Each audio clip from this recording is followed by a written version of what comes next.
Okay, this is great. The pathway of life. What is an oath? Anything solemn, anything that calls upon the Almighty, anything that marks an event in a man's history. Oh no, it is kissing the book.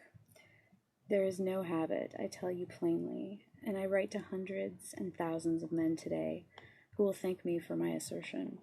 I tell you, my brother, there is no habit that so depletes a man's nature as the habit of profanity.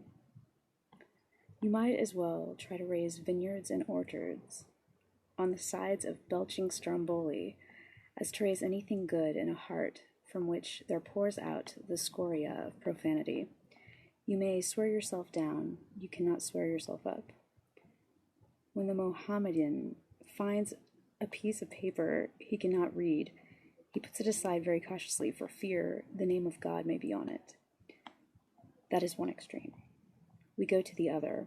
Now, what is the cure of this habit? It is a mighty habit. Men have struggled for years to get over it. There are men of God who would give half their fortune to get rid of it. An aged man was in the delirium of a fever. He had for many years lived a most upright life and was honored in all of the community. But when he came into the delirium of this fever, he was full of imprecation and profanity, and they could not understand it. After he came to his right reason, he explained it. He said, "When I was a young man, I was very profane. I conquered the habit, but I had to struggle all through life. You haven't for 40 years heard me say an improper word, but it has been an awful struggle. The tiger is chained, but he is alive yet."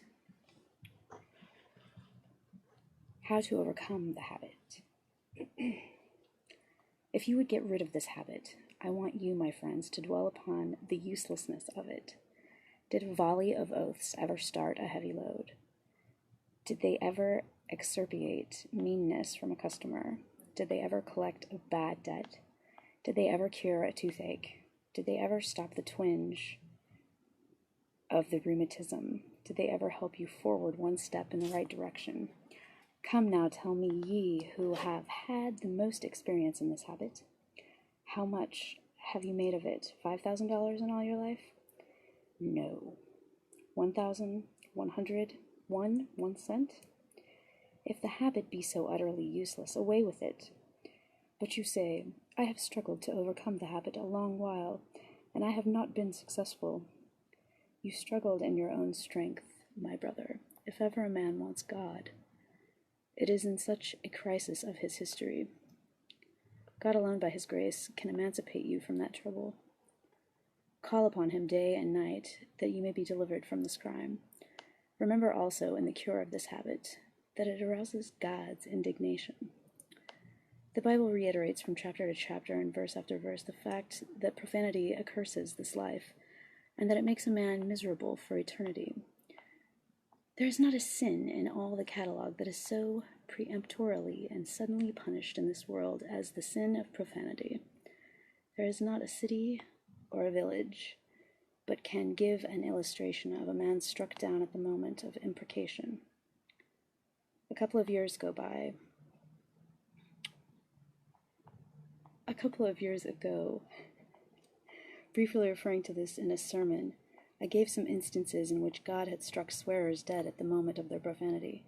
That sermon brought to me from many parts of this land and for other lands statements of similar cases of instantaneous visitation from God upon blasphemers. My opinion is that such cases occur somewhere every day, but for various reasons they are not reported.